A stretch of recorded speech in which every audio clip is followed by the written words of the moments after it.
I'm going to jump into the cycle of indigo farming with the seeds. And in the fall, the plants that have been grown all summer are left and harvested. They grow up again, and they're left to go to seeds. They flower. These are some fields in bloom. This was our fields in Japan. And then the frost is, the plants are left to die in the fall. Usually a good frost will kill them. And the seed heads are gathered, and they're spread out and dried, and over the winter the seeds are winnowed from the stems, and in the spring those seeds are planted in a seedling bed. And what you see here is the seedling bed is this sort of band of white running across this image, and the seeds are spread out, and then they're covered with sand, and they're tamped down with that tool in the background. What kind of temperature do they need in the springtime to germinate?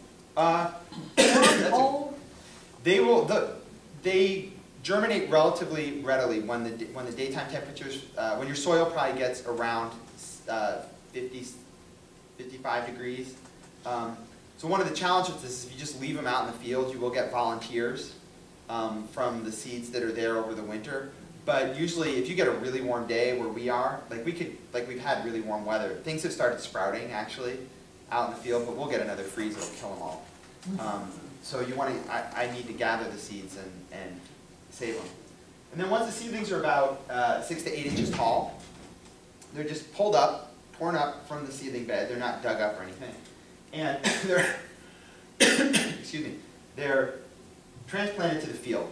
And they're planted in groups of 5 or 6 plants. They're about 18 inches apart in rows that are about a yard apart.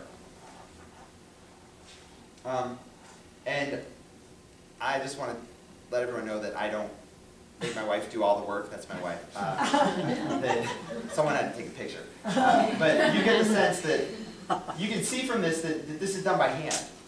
There's you know, like John Deere, Kubota, whatever, is not making planting machines for indigo. They're not making harvesters for indigo. In Japan, there's still there's only about 80 to 90 farmers who still grow indigo, and almost all of them grow on contract for 5 families who still process that indigo into the dye stuff. So there's no market for making equipment for doing this. So a lot of the work is done by hand.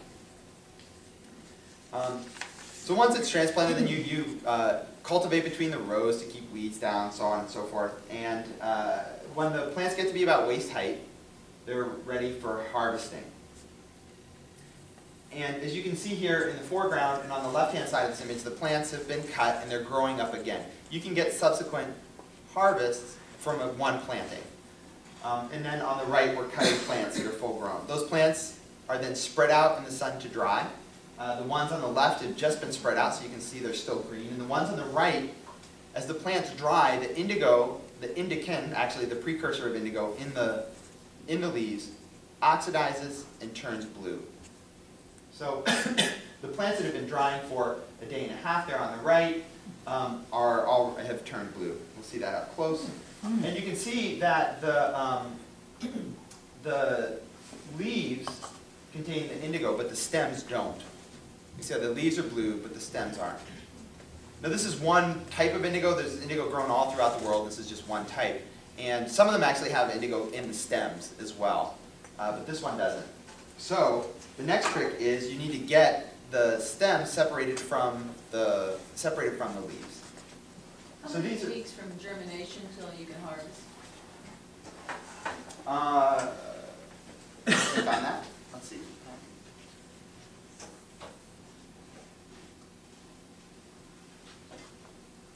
12, maybe a little more.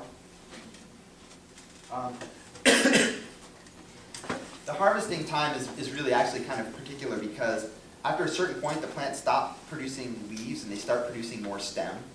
And the stems just grow and grow and grow, but you don't get any more leaf on them.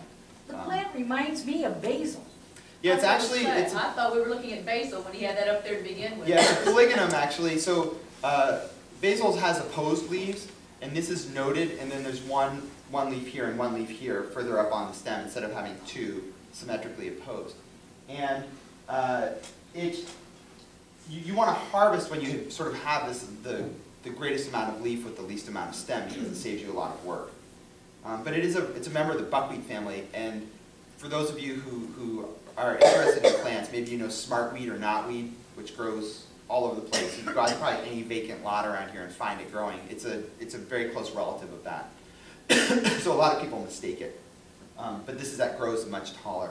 You said you get a second harvest, so you probably, what, pinch them off so that it'll grow again without all that seed in there? That gives Well, you you cut them before they, you yeah. harvest before they blossom, before they form flower heads, and then they'll grow up again. Again, yeah, so you get a second harvest. You can get a second, and if you, in places where it's warm, like where I apprenticed in Japan, you can actually get 3 harvests. How long do you have to let the leaves dry in the sun like that? Depends on the weather, but usually a day and a half is sort of your ideal So you time. hope it doesn't rain. Rain is a big nightmare. I spent so much time in the summer. I have like 3 different weather apps on my phone, and I'm like constantly checking the radar image and seeing if it's going to rain. My friends always make fun of me because I want to just talk about the weather all the time. So the plants are, and one of the other reasons that's true is because you can't do this next process when it's cloudy, okay? Because the minute it gets cloudy, the plants quickly register the amount of humidity in the air, and the next process is you want to separate the leaves from the stems, so you put them in a big pile and you stomp on them, and what that does, you want to do this when the leaves are dry to the point where they're brittle, but if it gets clouded over, they start absorbing humidity, and they aren't kept totally dry, so they won't powder, they won't break up easily, and so you can't separate them from the stems very easily. So you want to do this when it's really sunny and dry, and you stomp on them all, and then it's very, very easy to pull out all of the stems, which don't have any indigo in them. So here's with a pitchfork, and then by hand, and then you're left with just these sort of powdered indigo leaves. I use the word powdered because that's, in Japanese they call this process ai konashi, which literally means indigo powdering. So then you go through that process of harvesting and drying and stomping on the leaves and separating out the stems. And you stockpile your leaves all summer long as you're harvesting every day. And then in the fall, you take all those leaves and you begin the process of composting. It's a hot composting process. And the purpose of this is to concentrate the indigo in the leaves to make a better dye stuff. So what you see here is, again, I don't make my wife do all the work, but I was taking the pictures. Here there's this floor. This is a clay floor. That's actually, the surface is clay, but to make this you dig down about 6 feet deep and you backfill with large rocks and smaller rocks, and subsequently smaller and smaller layers of rocks of layers of smaller and smaller rocks until you get up near the surface, and then you put down a layer of sand, a layer of rice husks, and then a 3 to 4 inch layer of clay. And on that floor, you spread out, you open up these bags of dried indigo leaves, and you start mixing them with water. The purpose of the floor is to absorb any excess water that would otherwise sit at the bottom of the pile and rot the indigo leaves down there. And that surface of the floor has to be changed every 3 to 4 years. So I'm going to come back to this picture, but this is the pile of composted leaves at the very beginning. And you can see down here in this corner, there's still bags of dried indigo leaves that can't be fit into this pile because of the space limitations. So there's still more, but you can see it's a pretty good sized pile. If all goes well, this begins composting after about 2 or 3 days, and it begins heating up, and it gets this beautiful mold on the surface. And then because this is a hot composting process, the pile's covered to keep it warm throughout the winter. So this is covered with straw mats. What's the significance of the little pine branch? That is offering. It's in a little ceramic bottle that has sake in it, and then an evergreen branch. And this is it's essentially an offering to Aizen-san, which is the Indigo God. And there's a lot of superstition around indigo in many different cultures. And one of the reasons is, I was kind of joking about the weather before, but there's all these factors that you can't control.